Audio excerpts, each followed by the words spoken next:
Scroll any Akiya listing site long enough and you'll see both a $10,000 house and a $50,000 house, sometimes in the same prefecture, sometimes in towns 20 minutes apart.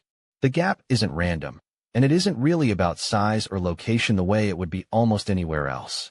It comes down to a much narrower set of differences, and knowing what they are is what separates a genuine bargain from a house that only looks like one.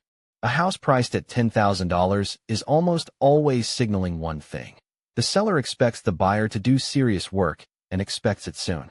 That price tag typically reflects a longer vacancy, meaning more time for moisture, pests, and structural issues to take hold unnoticed, and it often means an older building that predates Japan's 1981 seismic standards entirely.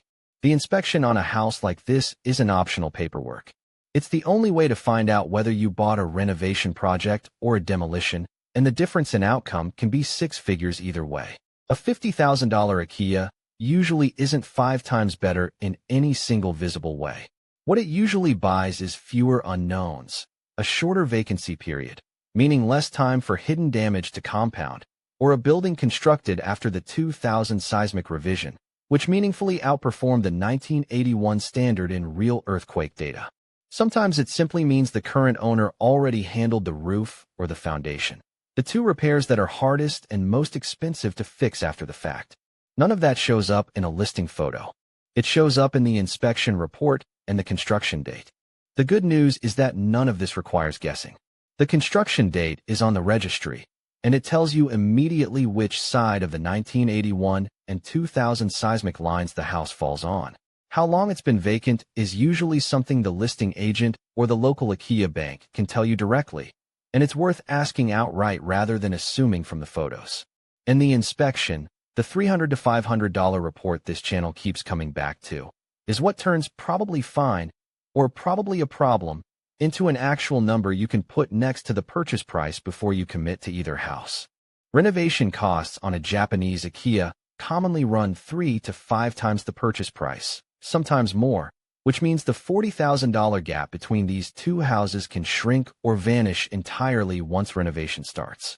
A $10,000 house needing a full structural rebuild can easily cost more, all in, than a $50,000 house that only needs cosmetic work. The purchase price is the smallest number in this entire process. Treating it as the main number is exactly how a bargain turns into the more expensive house. Neither price point is automatically the better deal, and neither is automatically the trap. What actually matters is what a proper inspection and the construction date tell you about the specific house in front of you, not which number is smaller. Get that information before comparing prices, and the real difference between a $10,000 house and a $50,000 one usually isn't the $40,000 everyone assumes. It's how much of the real cost the previous owner already paid for you. If this made Japan's empty house market a little clearer, subscribe to Akiya Handbook, the channel that explains how Japan's cheap houses actually work, honestly, and without selling you anything. There is also a free guide waiting in the description, the Akiya Buyer's Starter Guide, How to Buy a Cheap House in Japan Without Getting Burned. 11 chapters on the truth about so-called free houses, the hidden costs, and who should not buy. No hype, and completely free. The link is below. Thanks for watching.